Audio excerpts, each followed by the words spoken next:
Hey, good morning. I'm Pinellas County Sheriff Bob Gualtieri. We're here at the Mosley Motel on 34th Street in St. Petersburg. I think most people are familiar with the background here.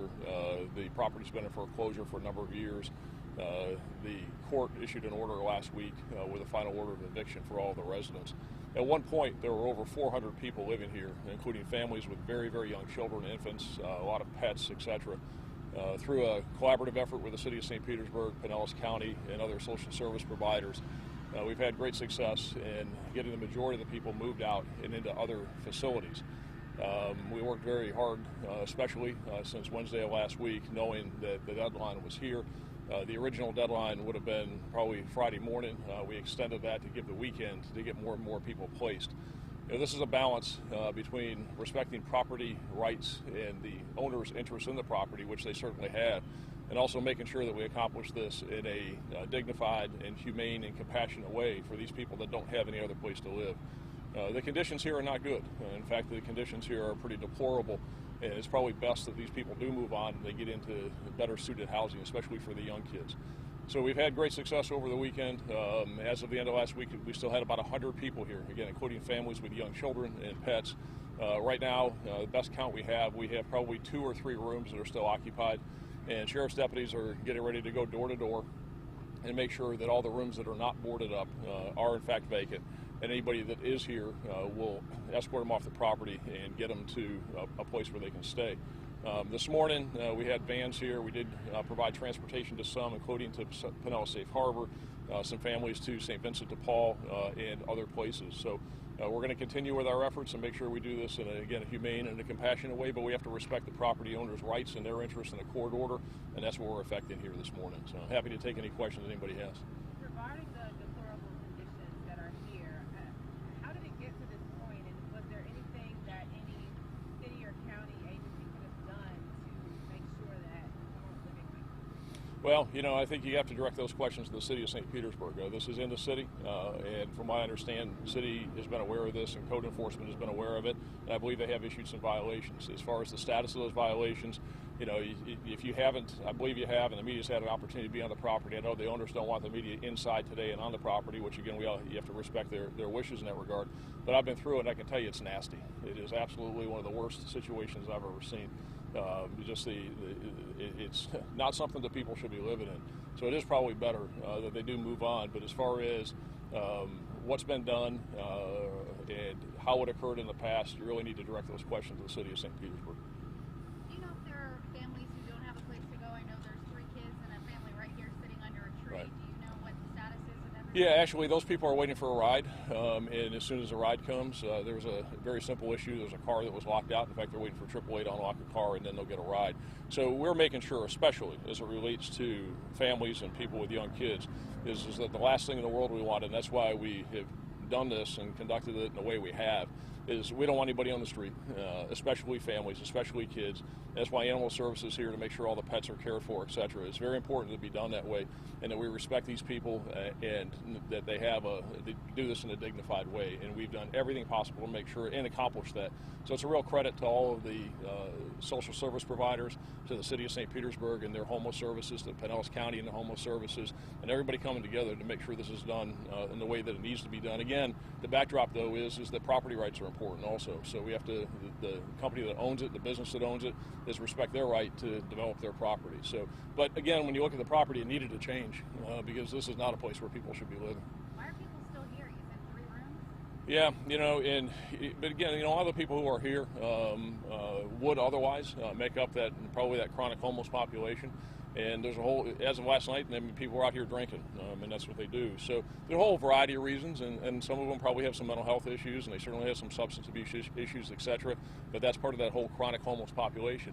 And we'll work with them and get them someplace. We don't want them on the street. And if they need a little bit of an extra nudge here this morning, it comes a point in time where you have to draw the line. And we have pushed that line as far as it can be pushed, and this morning's the line. So they know, and we'll help them out this morning. Do you know how many pets you've taken or that people asking us about? Well, I can tell you, that at one point last week there were hundreds here, dogs and cats and all kinds of pets.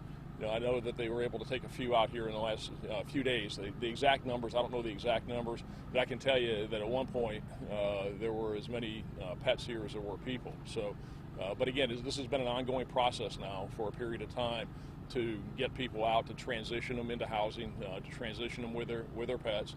And again, Pinellas County has been fantastic in animal services in making sure that the pets have a place to stay.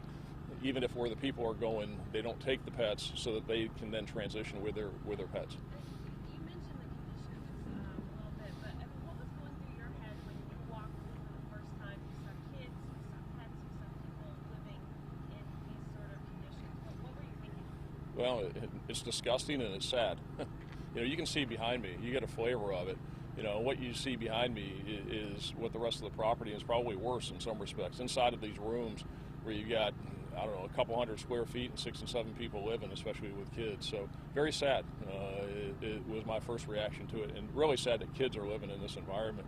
But it's the nature of what it is, and this is not unique. This is a big problem. Homelessness is a big problem in this county, and in this state, and in the country. And there's a lot of people that are making great efforts, and accomplishments are being made, but there's a lot of work to be done, because people shouldn't be living like this, especially young kids. And then we wonder why some of these kids will grow up to become criminal justice involved and have the problems they do. It's because of where they're coming from and the environment they're growing up in. Sheriff, is this a blessing in disguise in a way these people will eventually get a new and perhaps a better start from what they had here? Well, I certainly hope so, because this is nasty. There's just no other way to describe it. And I'll be blunt about it and tell you it's a dump, and people shouldn't be living in this. I walked through there this morning and smell what I smell and see what I see. People shouldn't be living in that. It's disgusting. It's gross. Should other hotels be warned that they may be facing closure? Well, no, because that's not what this is about. This is because the property was in foreclosure. It was purchased by a property owner who then has rights to the property, and they wanted these people out so that they say they could tear it down, redevelop it, whatever they're going to do with it. So this isn't people being evicted because of the conditions. This is people being evicted because there's a property owner that's rights are being protected by the courts properly, and that we have an obligation to enforce the court's order to return this property to its now rightful owner. Have they announced what they're going to do with this, and what will they choose in its place? I don't know. They've stated publicly that they were going to tear it down, and beyond that, I don't know anything else. Can you describe a couple of things that stood out to you when you walked through here? What did you see? Trash, lots of it, just squalid conditions, stench. It's just very dirty, nasty. The rooms. Well, I didn't see those, but it is a very, very poor condition, and the rooms are just disgusting.